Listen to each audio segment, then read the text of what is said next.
আসসালামু আলাইকুম, সবাইকে স্বাগতম। তো অনেক দিন ধরেই একটা বিয়ের দাওয়াত পাবো পাবো এরকম একটা সম্ভাবনা ছিল। তো অবশেষে আমার ঠিক প্রিয় একটা জায়গার কথাই বলবো, সেটা হচ্ছে দোহার এবং মুন্সিগঞ্জ। তো দোহারে আমার চাকরির সুবাদে, একটা স্কুলে শিক্ষকতার সুবাদে আমার একজন কলিগের সাথে পরিচয়। তো আমার ফ্রেন্ডের বড় ভাই হিসেবেই ওনার সাথে পরিচয়, বাট আমার সাথে ওনার খুব ঘনিষ্ঠতা বলা চলে, এরকম একটা সম্পর্কের পর্যায়ে চলে গেছে যে আজ বড় ভাই হিসেবে, ওই যে কলিগ হিসেবে সে অসাধারণ একটা মানুষ। তো তার বিয়েতেই মূলত যাওয়া। তো তড়িঘড়ি করেই চলে গেলাম বিয়েতে। এরপরে হচ্ছে প্রথমত যেহেতু বিয়ের এ টু জেড গায়ে হলুদ থেকেই শুরু হয়েছে, শুরু থেকে আমাকে ইনভাইট করা হয়েছিল গায়ে হলুদে যাতে অ্যাটেন্ড করি। তো গায়ে হলুদ দিয়ে শুরু হলো।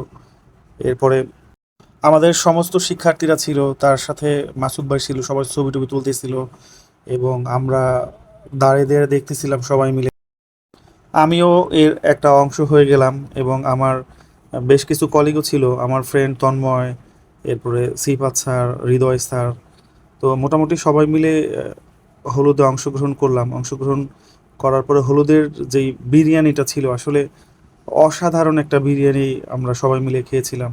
আমি আমার লাইফে one of the best biryani মনে হয় ওইটাই খাইছি। অনেক বেশি স্বাদের ছিল এবং অনেক বেশি মজার ছিল ওই বিরিয়ানিটা।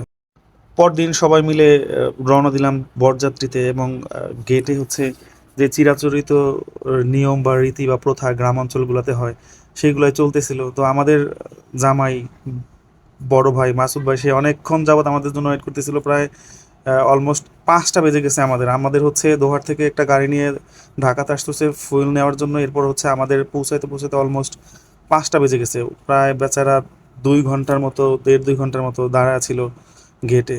তারপরে গেটের মধ্যে অনেক দর কষাকষি, টাকা পয়সা নিয়ে, লেনদেন নিয়ে। এরপর হচ্ছে ওই মুহূর্তের মধ্যেই শুরু হয়ে গেল একটা তুমুল যুদ্ধের মতো। দুই পক্ষ থেকেই প্রচুর পরিমাণে স্প্রে হইতেছিল। আমরা অবশ্য দূরেই ছিলাম, আমাদের খুব বেশি অসুবিধা হয় নাই, বাট আমাদের বরকে একদম পুরা মাখায় ফেলছিল, যাতে করে তার ভাবি হচ্ছে তাকে আবার পরিষ্কার করে দিতেছিল। যে আমরা খুব দূরে ছিলাম, আমরা নিরাপদেই ছিলাম, কেউ ধারে কাছেও যাই নাই, বাট বরের অবস্থা একদম খারাপ হয়ে গেছিল। এরপর আমরা সবাই মিলে বরযাত্রীর হয়ে খাওয়ার জন্য যেই অ্যারেঞ্জমেন্ট ছিল সেইখানে গেলাম। তো আমাদের অলমোস্ট ৫টা বেজে গেছে, খাবার দাবার ৫:৩০টার মতো বেজে গেছে খাবার দাবার টেবিলে বসার জন্য। তো জামাই বসেছিল, এরপরে কনেকে নিয়ে আসা হলো, সবাই মিলে আর কি খাবো একসাথে বসে। কনেও বসতে চাচ্ছিল যে সবার সাথে মিলে একসাথে খাবার দাবার খাবে। তো জামাই হচ্ছে আবার জোর করে বউকে বসাইতেছিল ঠিক তার পাশেই।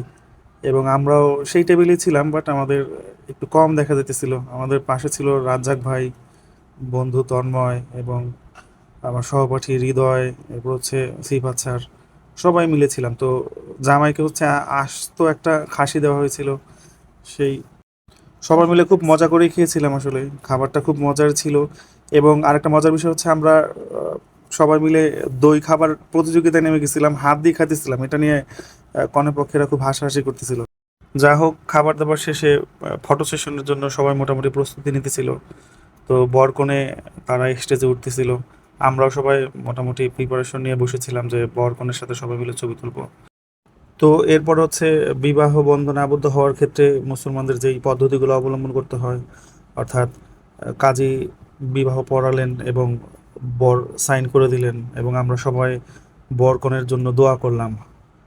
এবং শেষে সবাই মিলে অনেকক্ষণ গল্পগুজব, আড্ডা, কথাবার্তা হইতেছিল যে আসলে কেমন মানাইতেছে দুইজনকে। এবং আমাদের সাবেক কিছু শিক্ষার্থীও ছিল আমাদের সাথে, যারা কন্টিনিউয়াসলি আমাদের সাথেই ছিল একদম সেই শুরু থেকেই।